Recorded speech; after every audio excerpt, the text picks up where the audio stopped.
So I was out all yesterday, didn't get a chance to make a video, but I had so many comments from people saying, have you seen the leaked Battlefield gameplay? Yes, I've seen it. It's part of the Battlefield Labs playtesting that they're doing. It is supposed to be under NDA, but obviously this was going to happen. It's happened, whatever. One of the guys was just streaming it on Twitch. And that guy was playing on PS5, interestingly. I watched the whole thing. That one's like a 20-minute video. They open up the PS5 overlay at one point, so they're testing PS5 and PC because the other gameplay's on PC. The two other perspectives that I've seen I think are on PC, and they're more like little clips, so they're just uploading little clips every now and again of different features of the game. So in this video, obviously I can't show you any of the footage from these videos because I'm in danger of a copyright strike if I do that. I don't want to do that, but it's everywhere right now. Like I said, there's still YouTube videos that are online. They've not copyright strike all of them. They've just done some of them for some reason. It's also on social media, Reddit. People have done Google Drives. People have downloaded it, saved it on their Discords. It's pretty easy to find. But like I said, I sat down, I watched everything in these videos, and in this video today, I'm going to talk about some of the stuff that I saw in those videos that I thought were pretty interesting gameplay changes and additions for this game. Remember that this is pre-alpha, so I think everything is subject to change. DICE even said that in the blog that they released earlier this week. This game might not even release this year, based on what EA said on their earnings call. It could be March, April next year. Take everything with a pinch of salt. The point of these playtests is for feedback too, so I'm sure that when the game releases, it might end up looking very different to the videos that have been released over the last couple of days from these playtests. Okay, so meat and bones then, as I mentioned, I watched all of these videos, and here are some things that I saw in the videos that were quite interesting. First up is soldier dragging. In one of these videos, you can see the player get killed, they go down on the ground, and then they're dragged by a teammate that's reviving them. Remember, this was in the BF3 single player. DICE said that they were thinking about adding this as a feature in BF5. It never made it. It looked kind of similar to BattleBit, where you can drag people along the ground as you're reviving them and then they get revived. So you can pull them into cover, pull them into smoke, whatever. That was in this build of the game. I also saw defib. So apart from dragging and reviving, there's a defib option there too. The movement looks slightly slower paced than BF 2042, more of a grounded feeling like BF3, BF4. I didn't see any tactical sprint. It still looked arcadey. It didn't look like a milsim direction. I would say based on the video, kind of a mix between BF3 and 2042.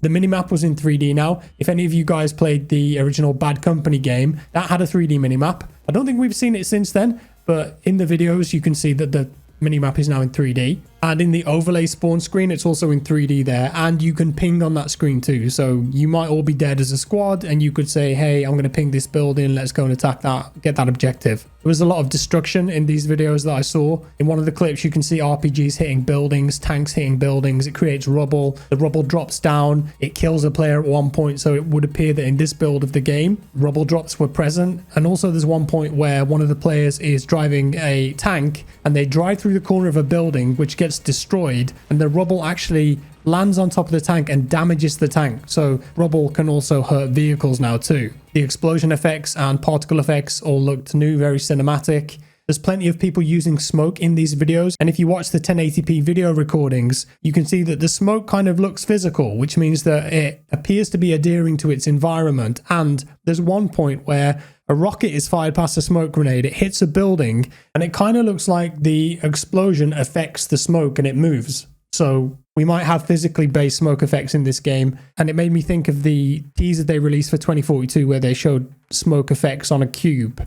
You guys remember that at the digital EA Play thing they had during lockdown? Perhaps they couldn't get it in 2042, but maybe they have it in the new Battlefield. Just going to give my opinion now for a second. The audio, I think, was very good, very immersive. Lots of new sound effects in there. It had a very crunchy BF3 sound. There were some 2042 voice lines in there too, but these are apparently placeholder, and this was confirmed by David Serland, who's one of the lead developers on the game, on Twitter. He replied to somebody here. At the end of one of the rounds in the video footage, we can see a scoreboard. It's got kills, deaths, assists, etc. Scoreboard looks like all the functions are there. Also, all chat is in the game in these videos. So there were people chatting to each other and the enemy team. There was a picture-in-picture effect, like a camera on squad mates before you spawned on them. We had this in BF4. I'll try and find some more footage of that and put it on the screen now so you can actually see what the squad mate's doing at the time that you spawn on them. And if you wanted to spawn on a capture point, an objective, it gave you kind of a overhead drone view, like a live drone view, to give you a bit more context before you spawned in.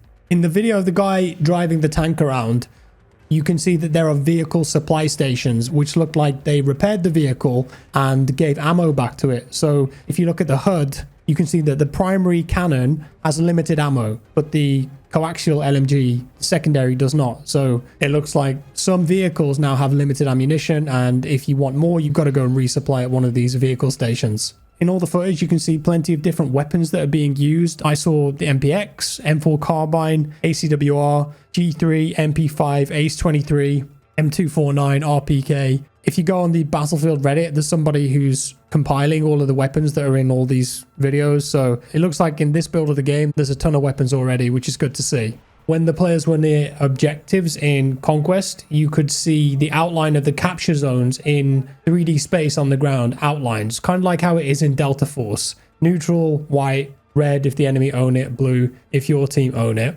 It looked very obvious in these videos and a bit too much in my opinion. But David Serland, again, same developer we mentioned before, replied to someone on Twitter saying that there is a current build of the game where they've toned it down.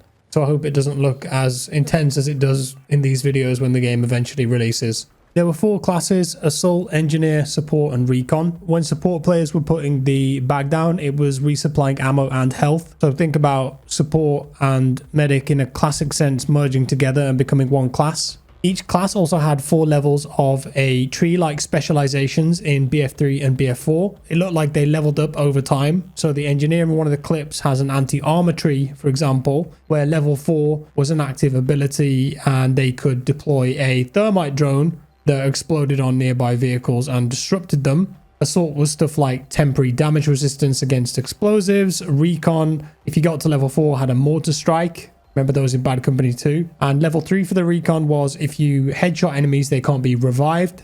Support level 4 essentially turned you into a AoE supply crate for a little bit, where you gave out heals to nearby friendlies and you got super fast revives for a limited time. Of course, there were gadgets for each class too. And it looks like in this build of the game, all classes could pick any weapon they wanted. So there were moments where you could see engineers using assault rifles like the G3 and the AK, for example. Supports could use carbines, assault rifles. I saw assaults with SMGs. So in this build, all class weapons were available.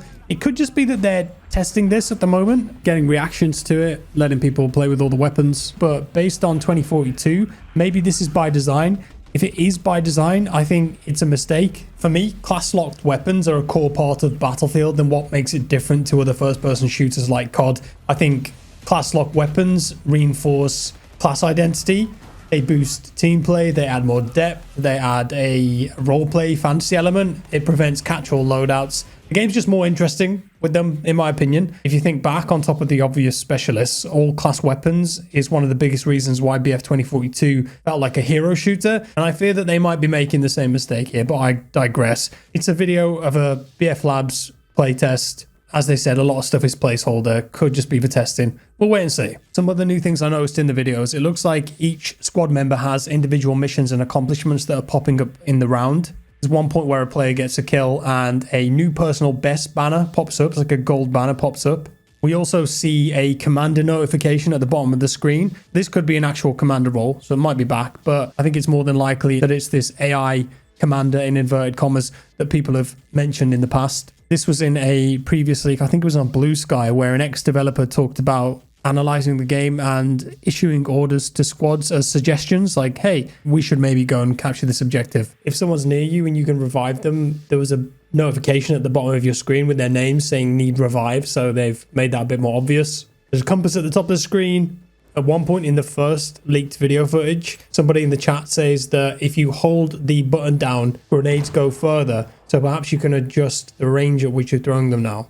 When the player died, the camera stayed in first person, so you kind of see yourself falling to the ground and then staying there, and there's a last known position effect on the screen, the position that the person killed you from. It doesn't update live, and there's some additional damage log information when you were killed. The HUD overall, in my opinion, looked a bit too much. I think there's too much going on. I would scale it down a bit or give the option to adjust it. Aside from that, there is a little incoming fire effect. We did see this on the initial teaser, these weird teardrop things on the screen, but it didn't look like this was actually affecting gunplay, which I think is good. More of a visual indicator than anything. And that's about it. I mean, there's a load more stuff that I wrote down, but as I said, this stuff is out there. It's not difficult to find it. If you want to see it, go watch it for yourself, see what you think. Based on these videos, it looks like they're ticking a lot of boxes. It looks like a modern updated version of BF3 and BF4 mixed together, which I think is what a lot of Battlefield players want and have been asking for years. But that's just based on the videos, and there might be some fundamental things there that I disagree with. I'm not saying I'm right and I understand the other perspectives. And remember, this is just gameplay from one map. Publicly, we don't know much more about the game. We don't know if it's going to have a server browser. We don't know about the anti-cheat. We don't know what the live service is going to be like. Is it going to have a lot of content, lots of maps? How regularly are there going to be new maps? How buggy is the game going to be at launch? Hopefully, not so much if they keep doing these tests. But these are all important questions as a fan and somebody who's just into multiplayer games. My point is, we don't know these things, so we can't jump to any conclusions from these videos. But I felt like I couldn't really not talk about these videos. I don't usually talk about leaked gameplay stuff because it's typically unfinished, and this is unfinished. It's part of a playtest, and you can see in the videos, if you watch them, there's plenty of bugs, there's floating debris, guns aren't rendering properly, there's flickering walls, untextured plants, all sorts of stuff. But there's just so much stuff out there, and the amount of you guys that were asking me to look at this stuff and react, so I've gone ahead and done that. Everything that I talked about in this video was based on the videos that were leaked. There's some interesting stuff there, and hopefully you've learned something about the new game. With that said, it's over to you. Do let me know your thoughts down in the comments below. I presume that if you're watching this video, you may have already seen the leaked footage. If you had, comment below. How do you feel about it? What are we thinking? Drop me a like if you enjoyed the video. Really appreciate your support as always, guys. Thank you so much. Dislike it if you didn't, that's fine. Subscribe if you're new here, and I'll see you next time. Bye-bye.